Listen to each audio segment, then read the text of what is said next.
see, anybody here with me on Zoom? Nope, just me. Oh, hello, somebody's here with me on Zoom. Hello, and I think we might be live on Facebook too. So hello there on everybody, everywhere.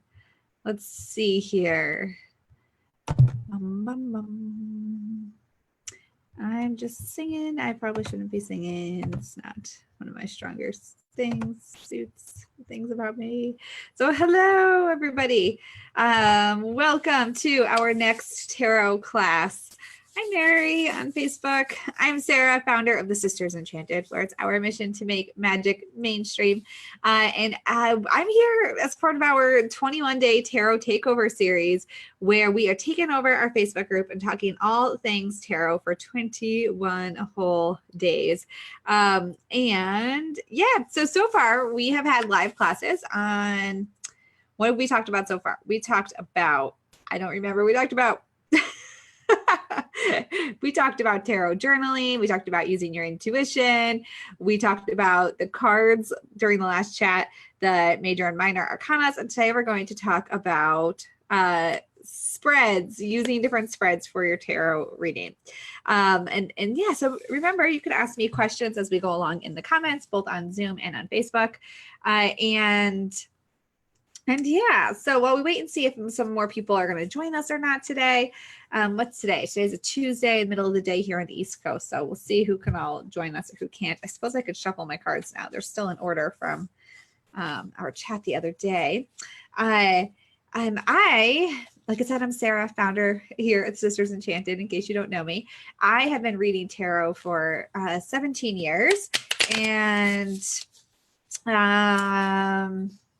yeah, it's just like part of my, it's like second nature now for me, you know, it's just one of those things.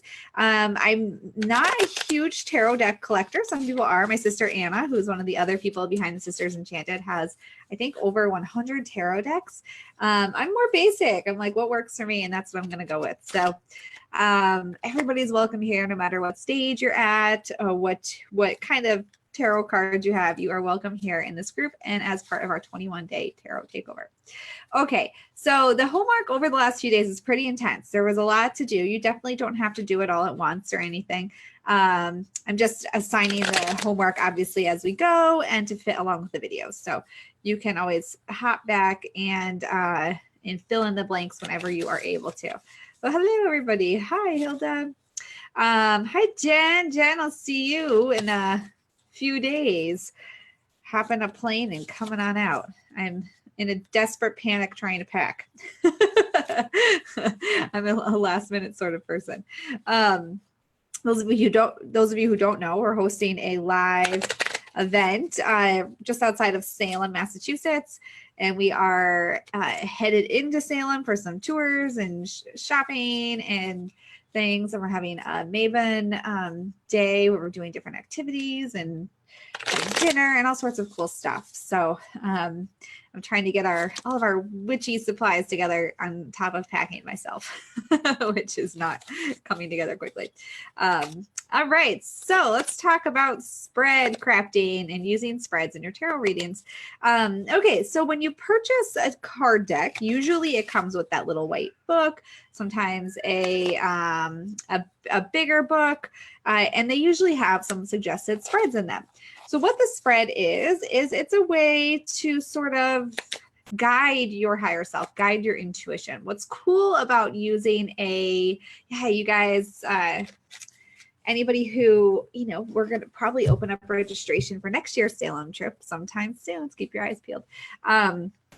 Anybody who is looking for a little kind of groundedness in your readings, or perhaps some direction, it can be really tricky if you're trying to access your own higher knowledge, right? If you're like, what do I need to know about how to move forward in my marriage? Or what do I need to know about releasing something around work? And then not only are you trying to kind of let yourself be free and choose cards and not let your ego get in the way, but then you're trying to assign card meanings on top of it, that can be a lot for one person to do in one sitting, which is where a spread comes in handy. It gives your higher self, it gives you like a place to go and will almost allow your ego to take the back seat even more, because you don't have to think about what you're doing with the cards.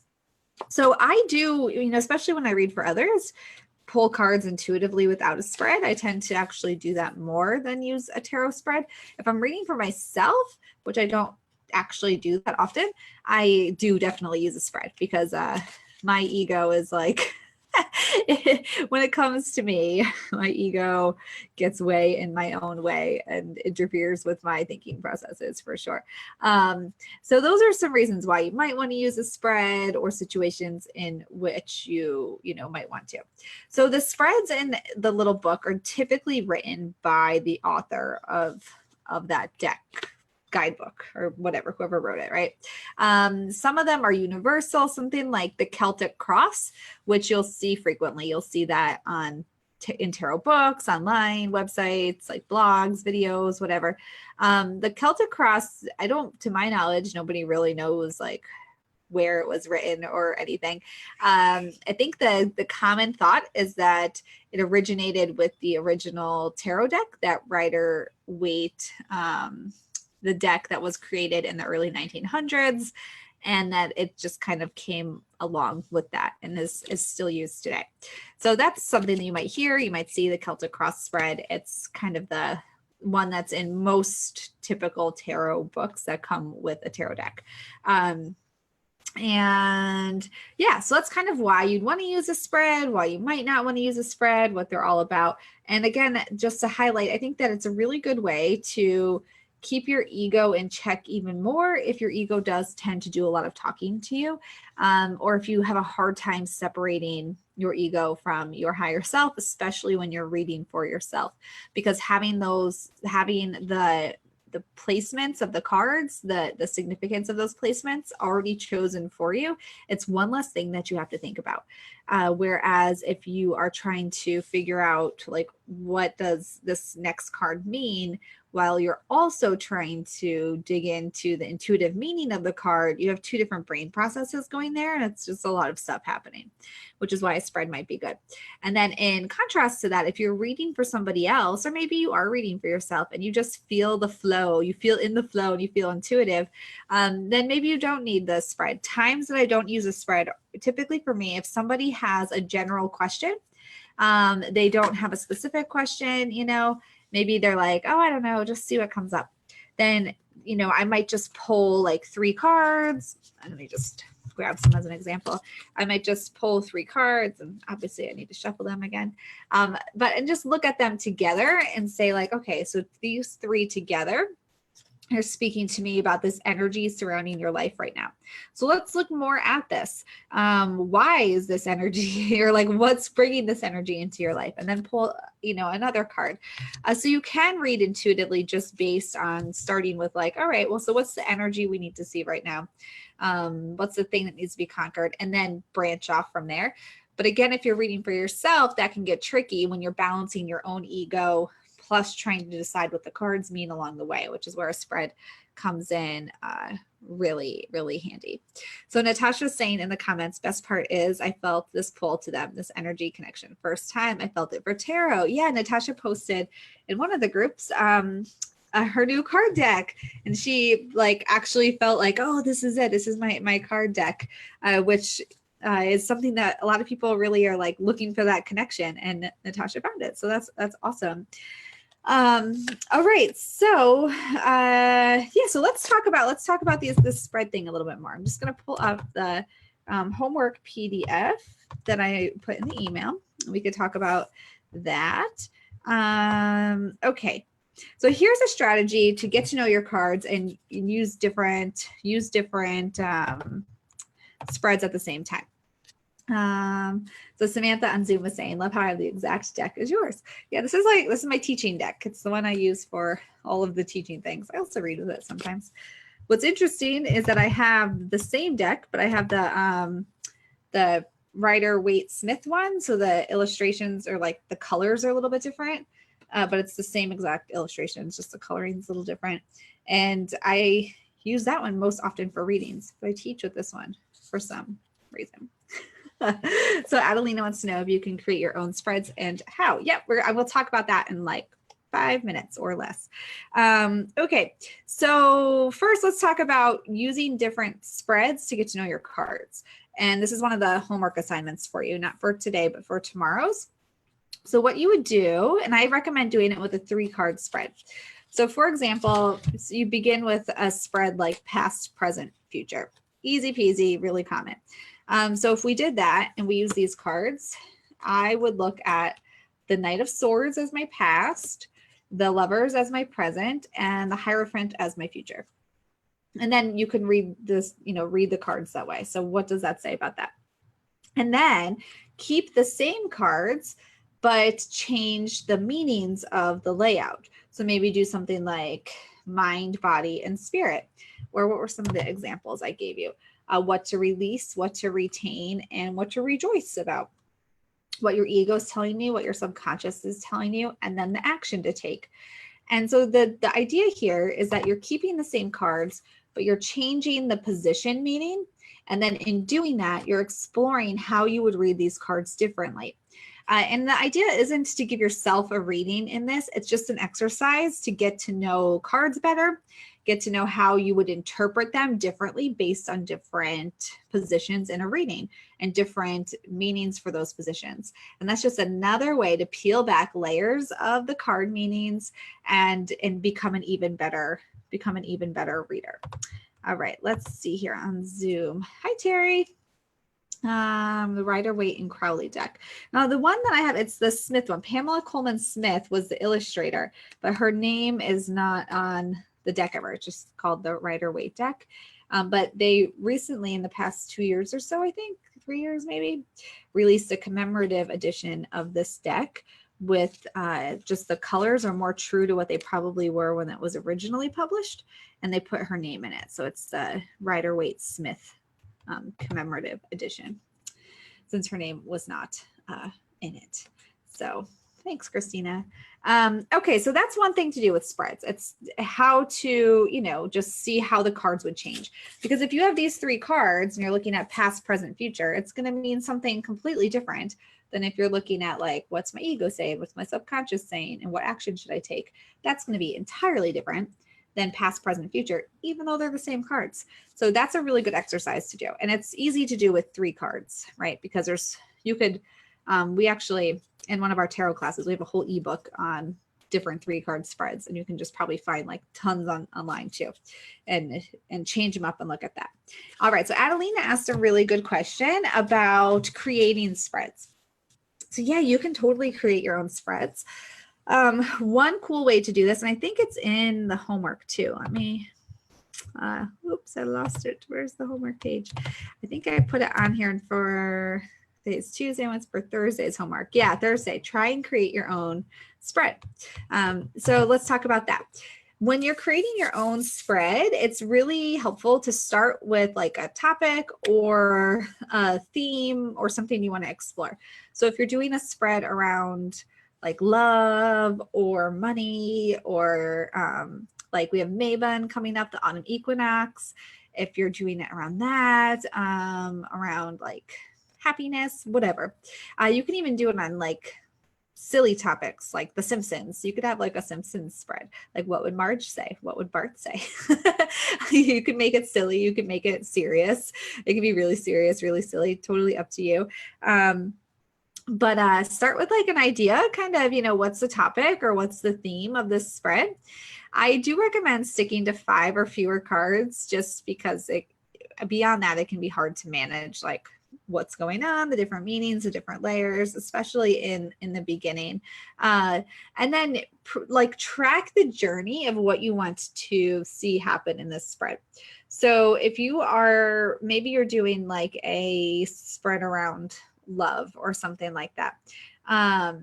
And you want to think about like, maybe you're really jammed up in your love life and you're like, oh, I don't know if I should stay or if I should go, or like, I just can't decide. So you want to know, right, your outcome, you want to know what action you need to take. So what's going to lead you to that action? You need to know like what you're bringing to the situation. What are you attracting into the situation? What are you pushing away from the situation? Like, what aren't you allowing in? Maybe what do you need more of? What can you do to expand yourself in the situation? And then like, if you do all this stuff, what would the outcome be? What should your action be that you take? I like to start at the end, like what's the last thing you want to know? And then work backwards. What things might be in the way of that? What might you need to understand about yourself before you take that action, before that outcome comes into being? So think about your theme, think about your topic, and then think about that last piece of the puzzle. What's that last piece look like? And kind of reverse engineer it in a few different questions. You can also put in like, what am I saying? Like, because I'm having a hard time thinking of examples. You could put in, so for that example with love, if your question is, if you ultimately want to know, should I stay or should I go? So that's the action that you should take. Look at the maybe past stuff that you brought into this relationship that's holding you back. So past things from the past, what do you need to know about your past and how it's interfering with your relationship? What do you need to know about your present and how that is complicating your relationship? What you need to know about your ability to love and how that is. So when you start with that end piece, then you can look at all different parts of the scenario and kind of move it backwards. And then in terms of card placements, where you're putting them, again, this can be as serious or not serious as you want. And it kind of depends on the level to which you read your cards. I read mine really based on stories. So for me, the positioning is actually really important because I will look at a reading and I'll look at the position of the cards and see what's happening among, like, through the people. So for these cards, for example, if I had them kind of like this, I would look at this. It's hard to, I need like some kind of magnet board or something for when I do this. I would look at this and actually see what's going on. So the Queen of Swords here, she has her back to the Two of Pentacles, and that would be significant to me because I actually look at the interactions here. So are these people looking at each other? Do they look like they're going to communicate or not? And the Queen of Swords here is like totally not looking at this Two of Pentacles person. And the Hierophant is just looking at us and has nothing to do with these two, where the Two of Pentacles guy is like, oh, come on, guys. Like, I'm right here. And so that would be important to me, the interaction between the people in these cards. So when you're creating your spread, you want to know, like, do you want the different positions? Where do you want them to be? There's no right or wrong way to do it. There's no science behind it. You can create a spread and sort of test drive it a few times with different people. We'll talk about this more on Friday when we talk about confidence in reading. You can overread, especially for yourself. So if you create a spread and you ask the question like 10 times for yourself, you're not allowing yourself to move forward with the information that you're actually learning, right? You're not taking action on it. And it's at some point, it's like useless to keep doing it. So if you do create a spread, maybe let other people test drive it or reading for others and see if it flows well, if it makes sense, if it works well for you. And yeah, go from there.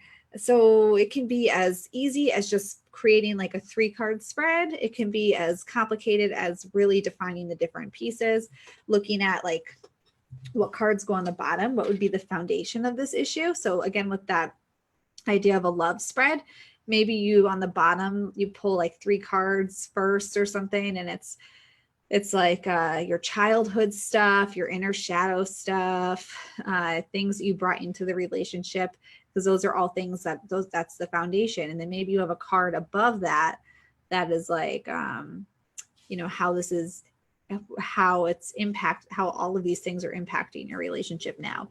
And so you can look at like, if you read storytelling like I do, and you had a person on the top that was looking straight down at those people on the bottom, then maybe you're like, oh yeah, there's a huge connection, or maybe you don't see the connection, but you can look at it that way too. So where the different pieces are.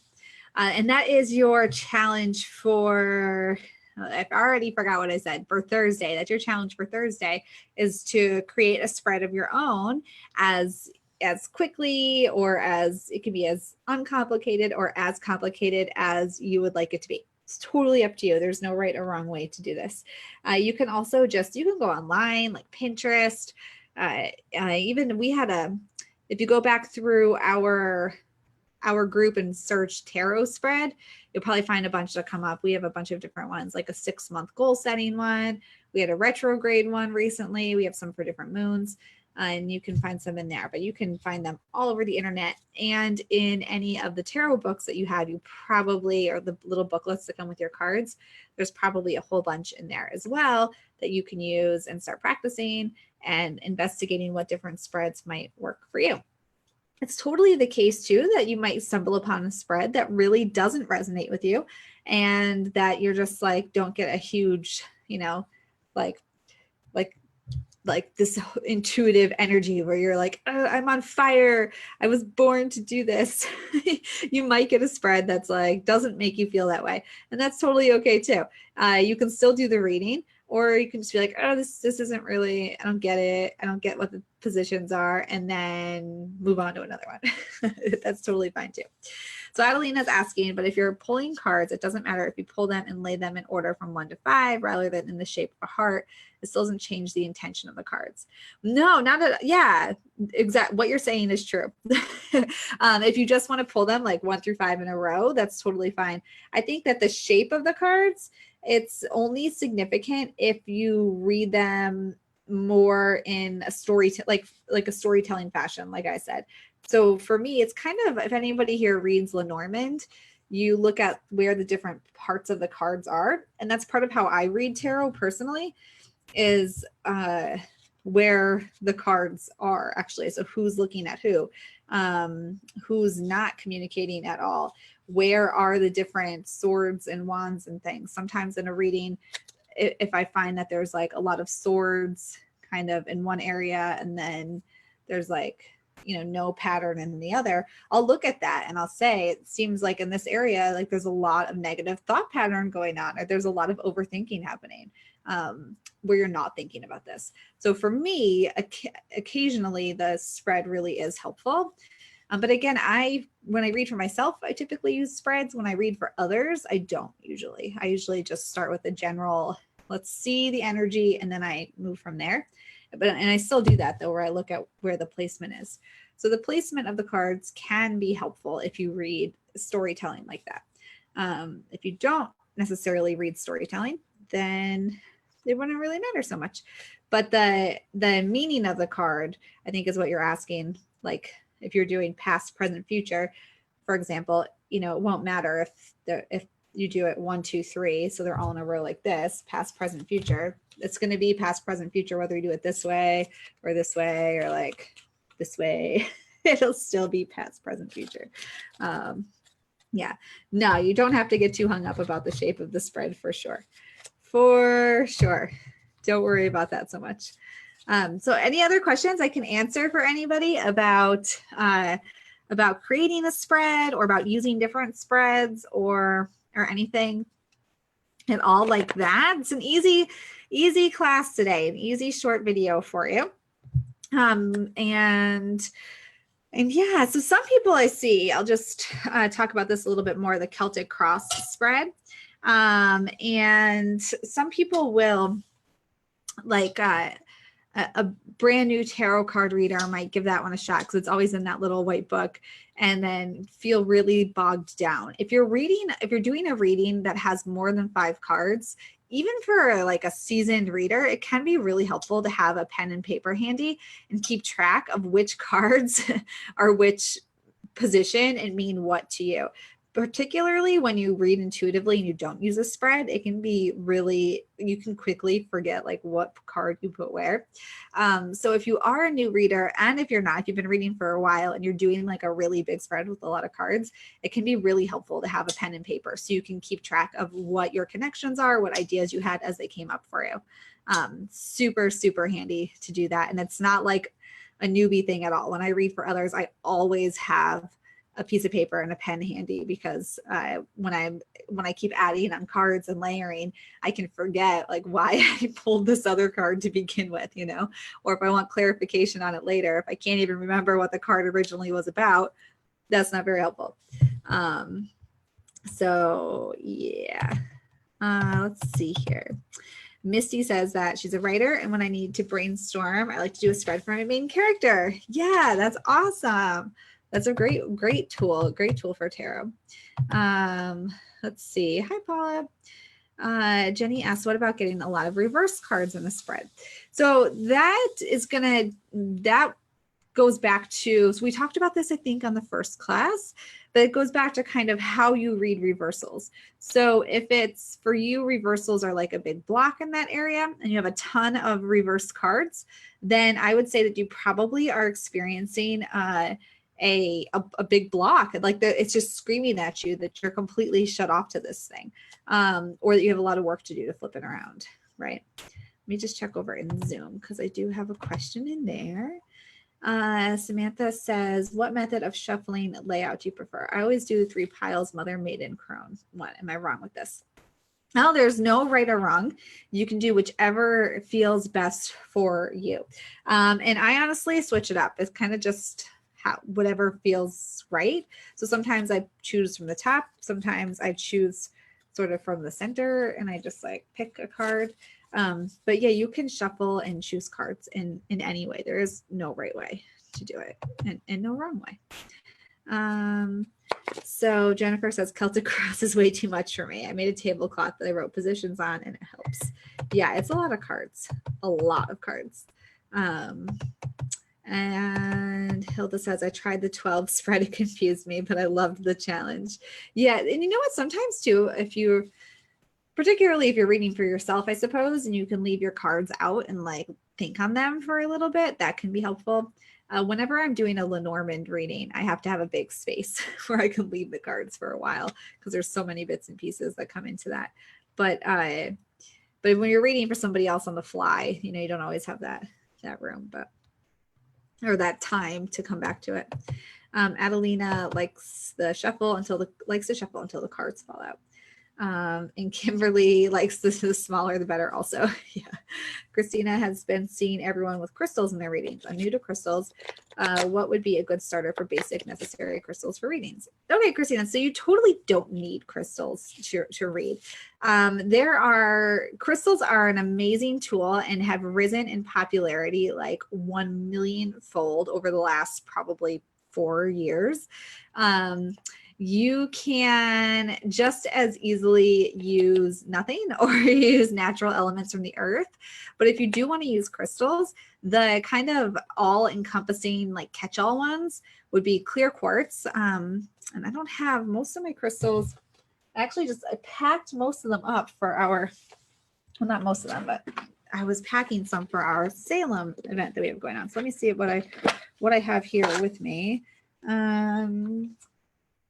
I don't know if I have any clear quartz right here. So clear quartz is this one's small, but clear quartz is kind of the like catch-all. If you're going to buy one crystal, probably a clear quartz because it's like the universal one, amplifies energy of other ones. If you had a clear quartz and then use natural elements, say you were doing some abundance work and you wanted to go outside and get some, like any seeds or nuts are great for abundance. So like acorns, walnuts, anything like that. You could use a clear quartz crystal and use natural elements. Rose quartz is another kind of all-encompassing sort of good one to have. Fluorite is good for a lot of things, but is said to help with decision making. And I don't have my fluorite, so I've got one over there. But fluorite is good with decision making. So I sometimes keep a fluorite like little tower out when I am doing readings. Amethyst is another one, and also chevron amethyst. So this is an amethyst, sometimes called spirit amethyst. Also, amethyst is a good one for all of these, your like third eye and crown chakra, which is your intuitive centers, and opening those up. Selenite is a great one for clearing energies and detaching your own energy and other people's energies. And you can find selenite in little small pieces or like a wand like this. It's not super expensive. And you can think of like using it as like a blade to like cut your energy away from things or other people's or off of the cards. So yeah, amethyst, clear quartz, selenite, rose quartz. Those are probably the ones that are fluorite, are like the easiest to obtain and kind of the ones that aren't super expensive and are going to be useful in a lot of different ways. Yeah. Black tourmaline, a lot of people like that. That's like a really good grounding sort of one. But you definitely don't need crystals, Christina. That's not a necessity by any means. So Shay is saying, is there a special preparation ritual before you read? If you want to do one, you certainly can. Some people will, particularly if you do spell work or something, you could do, and you're going to incorporate your tarot cards into that. You can do like any of the ritual cleansing things you would do, cleansing your space, maybe cleansing your cards with like a spray or smoke, with crystals, with lunar or solar energy, and preparing a sacred space. You totally don't have to. It's like, for me, I get this question a lot because I am a mom of 2 young kids and I'm a business owner. So I'm super jam-packed in my days. And so people will ask me this about tarot and for spells, like how often do I like go all out and do the whole thing, you know? And it's not often because I really just don't. Like for me to sit down and create a whole sacred space for tarot card reading, there's probably some little hands grabbing all my things the entire way. But yeah, if I'm ever like, probably very few times a year, I do like a whole ritual thing and I set everything up. But so it's up to you if you want to do a whole ritual beforehand or not. Karen says, I love my quartz and rose quartz. Yeah, Kimberly loves selenite. Lexia, amethyst is one of her faves. Yes, amethyst. Let's see, I've got some comments on Zoom too. So Terry says, I also do an overview of the cards in the beginning. And when I see a lot of reversals to me, oh, this is the reversals question. That signifies a lot of inner work going on. Yeah, I agree with that. Christy, I was doing a connection spread. The outcome cards were 6 of Cups and 8 of Wands. I got stuck. What could this mean? The 6 of Cups flew out. The other I flipped. They're both different. I was like, oh, which way to go? Well, so in times like that, Christy, if 2 cards kind of jump out at you, I try to combine them together, like story tell them together. So let me look back at your, so you had the 6 of Cups and the 8 of Wands, 6 of Cups and 8 of Wands. So maybe like maybe you like really, this is the outcome cards, doing an outcome or 6 of Cups and 8 of Wands. So maybe like for the outcome, maybe something would happen quickly and unexpectedly that's going to bring you back to like a joyous place or something like that. Like try to story tell them together. So Alina says, I like to ground and call my angels and guides before pulling cards. Just a quick intention to clear the energies. Yeah, for sure. So I usually take just a few like deep breaths and center myself. And sometimes I'll say something like release, I'm present, I'm releasing, just to like zone, get in the zone and not be thinking of the grocery list or something like that. But yeah, all kinds of really cool crystals and things you can use, but you totally, like I said, you totally don't have to. What else do I have here? Some people will use, if you are a person who uses a wand or something, will incorporate that into their tarot card readings. All sorts of different ways you can do it, different cool things and techniques. Kimberly burns a bit of Palo Santo. Yeah, you could do that. Some incense. Whatever floats your boat. No right or wrong way. Light a candle.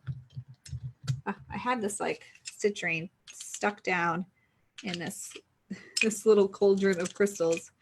Now it won't. Now I can't get it to stand back up straight again. Yeah, this is my abundance cauldron.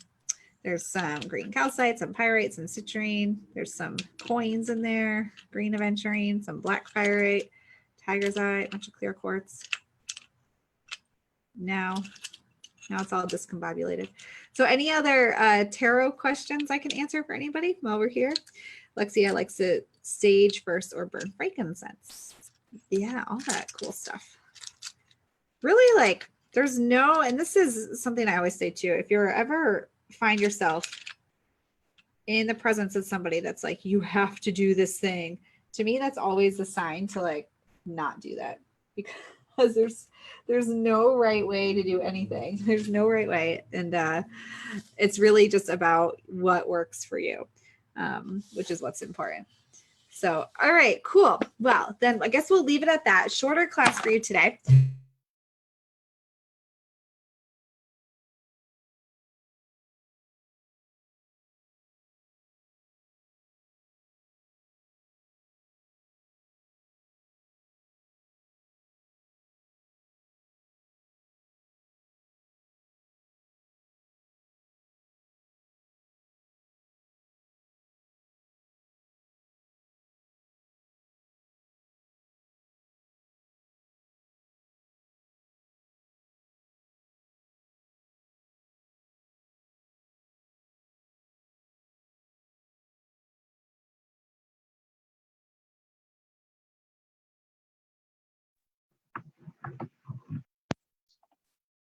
Can you guys hear me now? Anybody hear me now? Let's see.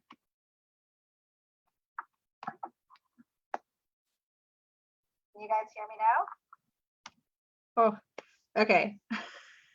We're back. I don't know what happened. Okay, so Friday morning is sound? No, I'm seeing all these yes and no's. Every other person is yes and no. I don't know what's happening. Okay. Well, Friday morning at 9:30, I think, is our next class on confidence. And and we'll talk about choosing the right questions, what to do when you feel like the reading doesn't make any sense for you or for the person that you're reading for. Okay, we're back in business. All that good stuff. And I will be in Massachusetts with some other ladies, so maybe they will maybe some folks will join in on the video with me. That would be fun. So Friday at 9:30, and I will post the homework for the next few days in the group. It's all about trying different spreads and seeing how that works out for you. And you guys can tag us with any questions. And I love scrolling through your homework. I look through the homework while trying to get my kid to go to sleep. So it's really fun to do that and see what everybody's doing. Anywho, all right. Well, thank you guys for checking in, and I'll see you on Friday morning, and I'll email out this replay soon to those of you on Zoom who want to rewatch it. All right. I hope you guys have a great rest of your Tuesday, and I'll talk to you later. Bye. I gotta turn it off. There we go. Bye.